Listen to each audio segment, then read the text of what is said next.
Bonjour à tous et bienvenue sur la chaîne Monsieur Rabbit, j'espère que vous allez bien. Vous le savez, ici on parle tous les jours d'actu crypto, memecoin, NFT, jeux blockchain, airdrop. C'est un format que je fais tous les jours et c'est pas encore fait, pensez à vous abonner à la chaîne.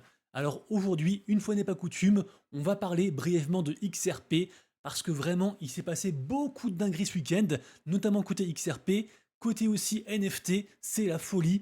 Je vous parlerai aussi du jeu Cross the Edges et de campagnes gratuites de Play to Airdrop, donc restez bien jusqu'au bout. Juste avant, je vous rappelle que le partenaire de la chaîne, l'exchange Psan Bitpanda, vous offre encore 50 euros pardon, à l'inscription. Il faut juste trader au moins 400 euros en 2 semaines.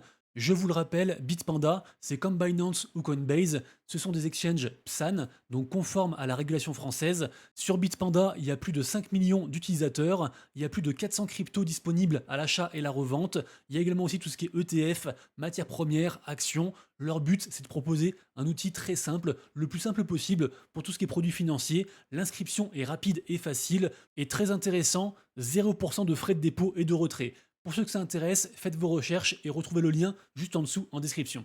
Alors, commençons tout d'abord, et comme tous les jours, par jeter un œil au marché crypto. Il y a beaucoup de choses à dire, mais déjà vous le voyez, on est sur ce qu'on appelle un pullback, donc un retracement général, même si là, à l'approche de l'ouverture de la bourse US, ça commence à se reverdir. Le Bitcoin est revenu aux 95 600 $, l'Ether à 3600.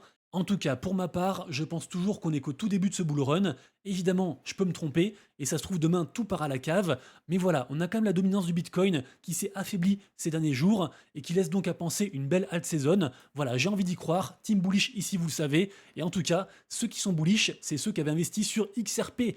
Qu'est-ce qui s'est passé sur XRP? C'est incroyable, XRP est devenu la troisième crypto la plus capitalisée, avec 138 milliards de market cap, passant donc devant Tether, donc le stablecoin USDT, Solana et BNB. XRP, les institutionnels en sont fous et ça se rejaillit fortement sur le prix. Là, on est à 2,44 $. On est sur le mois à plus 380%. Vraiment, c'est fou. Et ce qui est encore plus fou, c'est que si on prend tous les mêmes coins, tout leur market cap, donc leur capitalisation globale, eh bien, on est inférieur à seulement celle du XRP. Interprétez-le comme vous voulez. Est-ce que XRP est surévalué? Est-ce que les mêmes coins sont sous-évalués? Ou alors est-ce que c'est normal? Je ne sais pas, mais vraiment c'est fou. Et dites-vous que si on prend les mêmes coins, et si on n'en prend qu'un seul, le PP, qui a priori a de grandes chances de performer pendant ce cycle, en tout cas moi c'est ce que je pense, eh bien rien que le market cap du PP est supérieur à tout le market cap de tous les NFT. Donc c'est assez fou. Sachez que les NFT, là, ils ont fait une dinguerie ce week-end, et ils ont fait un bond à 8,8 milliards de market cap. Il y a tout qu'à exploser, vraiment c'est incroyable, on en parle juste après, mais voilà, si on prend tous les NFT, c'est inférieur à juste le PP, et si on prend tous les mêmes coins, c'est inférieur à juste XRP. Et puisqu'on parlait de memecoin et de market cap, je vous l'ai dit, au général, on a un pullback, donc un retracement, mais le retracement est encore plus marqué côté memecoin, et dans la tendance memecoin, côté agent intelligence artificielle. Alors rappelez-vous, ça fait quasiment un mois, même plus d'un mois que je vous en parle régulièrement, notamment avec des projets comme Goat, Luna ou encore Virtual. D'ailleurs, le Virtual qui a fait une poussée, alors là forcément, il a beaucoup retracé. Où est-ce qu'il est le Virtual? Hop, je le marque 2 secondes. Parce que le virtuel, il a fait une dinguerie aussi. Il est quasiment monté à 2 $. Là, il a retracé. On est sur du 1,43 $. Mais vraiment, le virtuel, c'est une grosse dinguerie. Il est monté à 1,86. D'ailleurs, ils ont aussi une nouvelle info. Ils ont une mise à jour. Ils font un partenariat avec un projet pour faire une nouvelle crypto. Donc, ils ont fait la crypto musique par rapport à leur premier launchpad, un genre intelligence artificielle. J'en ai parlé la semaine dernière. Et là, du coup, ils vont faire une crypto qui s'appelle PH. Alors, j'ai pas encore fait mes recherches dessus. Mais voilà, Virtuals, c'est un des protocoles leader de la tendance agent intelligence artificielle, et donc il faut impérativement surveiller ce projet, même si on n'investit pas à l'intérieur, il faut le surveiller. Et donc je disais, ici on a un post très intéressant de la part de Samy.moka qui résume un petit peu tout ce qui est market cap par rapport aux plus gros projets intelligence artificielle, agent AI, avec des projets leaders comme par exemple l'agent AI XBT, également aussi Truth Terminal qui a fait le même CoinGoat. Bref, le tweet est super intéressant et on se rend compte qu'en fait on est encore qu'au tout début, que même si on prend toutes les market cap de tous les agents, en fait c'est que dalle. En plus là, énorme retracement côté agent AI. Donc voilà, peut-être un truc à faire, vous le savez, c'est souvent en fait quand les gens en parlent moins ou quand ça retrace que c'est potentiellement bien d'acheter la peur. Bien sûr, renseignez-vous, c'est très risqué et il faut donc investir en conséquence. Juste avant qu'on passe à la partie NFT, je voulais vous parler de ça Alors en général, c'est pas le genre de news que je relais parce qu'il y a tellement de chaînes YouTube axées, on va dire, au trading ou news qui relaient ce genre de news que je préfère leur laisser et me concentrer sur des news que vous n'allez pas retrouver ailleurs. Mais là, je me dis en fait, pour Noël, on va tous recevoir plein de questions de la part de nos familles sur, je cite, le Ponzi Bitcoin qui ne sert à rien, qui pollue, mais qui a explosé grâce à Trump. Et donc je me dis que montrer cette vidéo, ça peut être intéressant.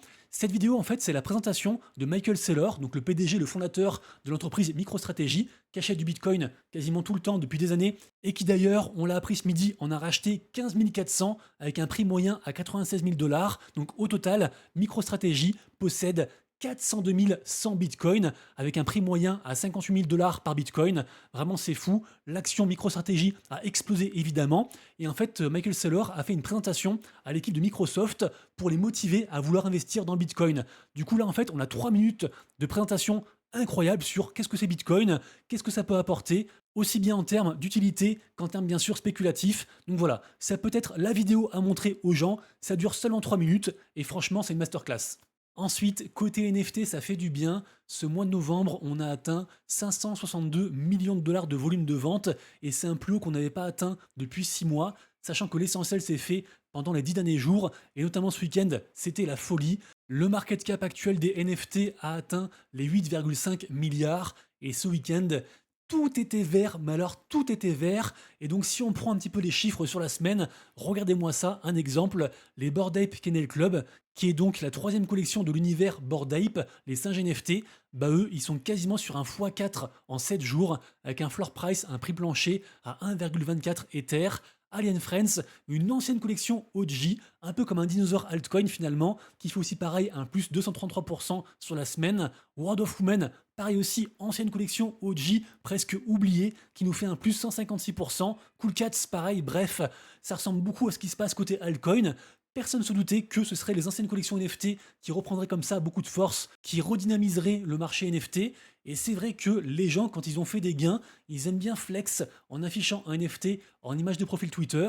En général, un NFT assez cher, donc au mieux du mieux, évidemment, un CryptoPunks qui a atteint un floor price de 44 Ethers, soit 160 000 $, ou alors un Bored Ape, les fameux singes NFT, 23 ETH, on a dépassé les 80 000 $, et les pingouins, plus de 50 000 $. Donc vraiment, on est sur une bonne lancée. De là à dire que c'est la NFT season, je ne pense pas, mais en tout cas, c'est le retour des NFT, ça c'est sûr. Est-ce que ça va s'écrouler? Je ne sais pas, mais vraiment, ça fait plaisir. Même Solana n'est pas en reste. Solana était un petit peu en retard par rapport à Ethereum, et au final, là, sur la semaine, ça a grandement rattrapé le retard. Par exemple, Mad Lads, on est sur un plus 60%, une des collections NFT les plus capitalisées sur Solana, vraiment très gros groupe, qui a aussi un exchange. J'y crois très très fort en Mad Lads. Des Gods, qui a quasiment fait un x2 aussi pareil sur la semaine. Solana Monkeys Business, qui nous fait un plus 40%. Bref, ça sent bon côté Solana. Et finalement, c'est les NFT sur Bitcoin qui sont plus à la traîne et qui aussi, on va dire, entre plus 10 et plus 25% sur la semaine. C'est pas foufou, c'est pas foufou. Moi, je pense que si on pète les 100K sur Bitcoin, il y a une hype qui pourrait se redéverser sur les NFT Bitcoin, parce que forcément, c'est le même écosystème. Mais voilà, c'est l'écosystème le plus récent en termes de NFT, et donc forcément, les gens sont pas encore trop aguerris par rapport à ça. En plus, ce qui est cool par rapport à ce marché NFT, c'est qu'on a eu des très grosses ventes, et ça c'est bien parce que souvent on regarde le floor price, le prix plancher, le prix le plus bas par rapport à une collection NFT. Tout à l'heure, on parlait des CryptoPunks, qui ont un floor price donc à 160 000 $, mais sachez que régulièrement, on a des CryptoPunks qui partent au double de ce prix-là, à 300 000, 400 000, parfois même encore plus, et donc ça c'est un bon indicateur comme quoi les baleines, les gens qui ont de l'argent se réintéressent au secteur.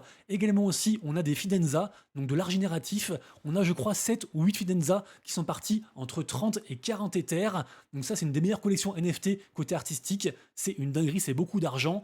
Également aussi, vous le savez, dans le marché des NFT, il y a différentes catégories, notamment les noms de domaine sont une de ces catégories-ci. Et donc, on a le nom de domaine wallet.eth, un ENS, un Ethereum Name Service, qui s'est vendu pour 115 Ethers, soit plus de 400 000 $. Donc vraiment là, il se passe des choses folles côté NFT. J'espère que ça va durer. Également aussi, on a beaucoup parlé de cette vente. Regardez-moi ce tweet, il a fait plus de 1 million d'impressions. Donc c'est en fait un mec qui a vendu son NFT Bored Ape à 6,9 ApeCoin au lieu de 6,9 Ether.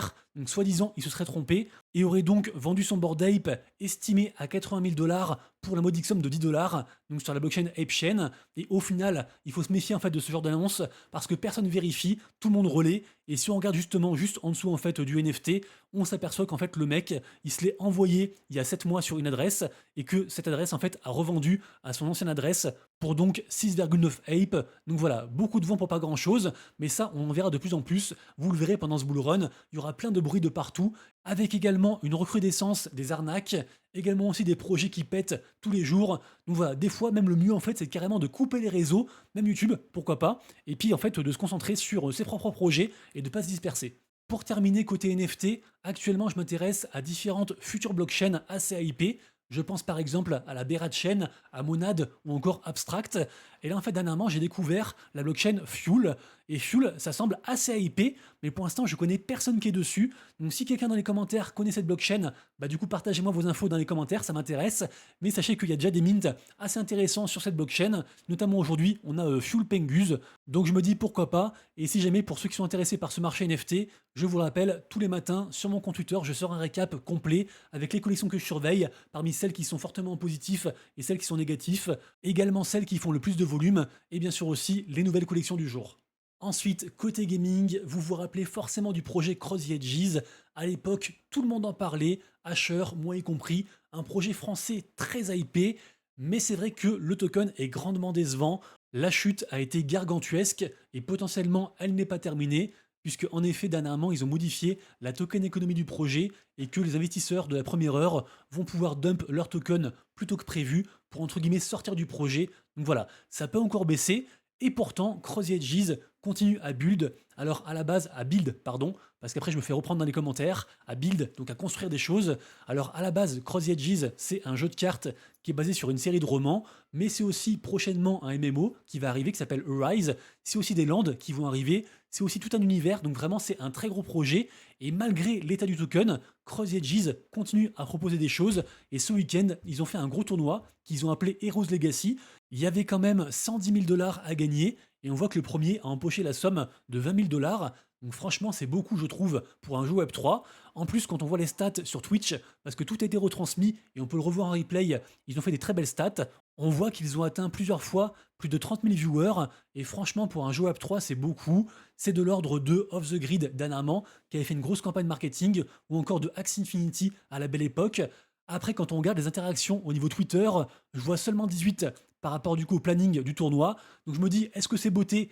Je ne sais pas, mais je voulais quand même vous poser la question.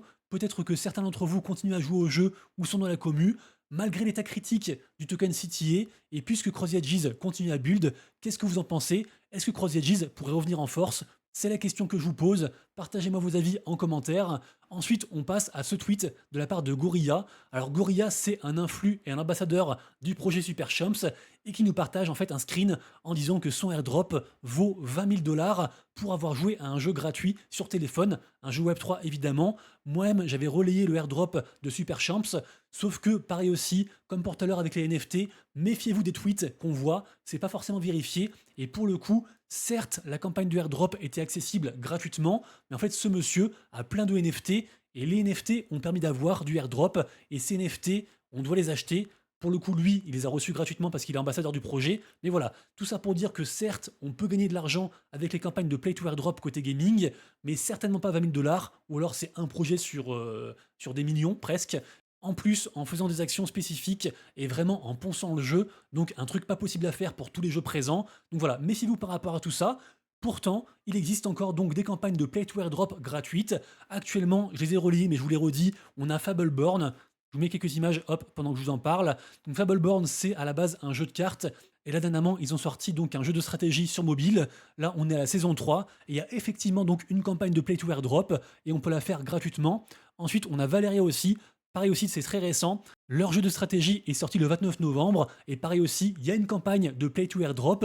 Et c'est dispo gratuitement. Également aussi, on a Spellborn. Alors de ce que je sais, Spellborn c'est un Pokémon-like, mais par contre sans NFT, même si on peut jouer gratuitement, ça paraît compliqué à farmer. Et donc pareil, ils ont sorti une nouvelle saison il n'y a pas si longtemps que ça, et le jeu est disponible sur l'Epic Game Store. Sinon aujourd'hui, on a Amber Sword qui sort, enfin plutôt devrais-je dire qui ressort, puisqu'en effet, le jeu était en early access on va dire fermé, et donc dès aujourd'hui, à partir de 14h, donc quand vous voyez la vidéo, du coup c'est bon, le jeu est dispo pour tout le monde.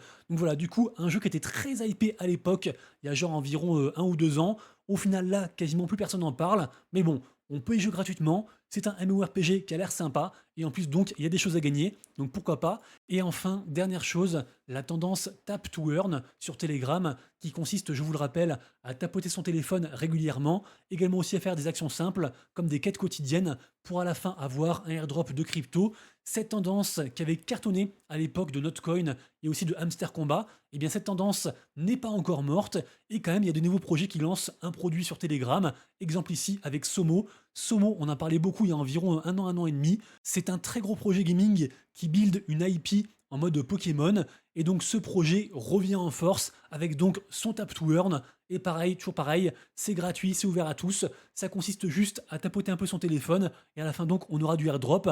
Alors bien sûr, ce n'est qu'un exemple, il y a plein de projets du genre, moi je continue à faire quelques projets que j'avais commencé il y a environ 1 ou 2 mois. Par exemple, je joue encore à Galatrizure, donc le Tap to Earn de Gala Games, également aussi à Tap Adventure, également aussi à Tsubasa Rival, donc voilà. J'en fais quelques-uns, j'en commence pas de nouveaux, et je me dis que sur un malentendu, vu qu'il y a moins de gens qui jouent, je pourrais choper un airdrop sympa. Merci à tous d'avoir suivi la vidéo, j'espère que ça vous a plu et que je vous ai apporté un petit peu de valeur. Si c'est le cas, pensez à vous abonner et à liker la vidéo. Je vous dis à demain pour une prochaine vidéo, et d'ici là, bien sûr, comme toujours, prenez soin de vous, de vos proches et de vos wallets. C'était Monsieur Rabbit, ciao.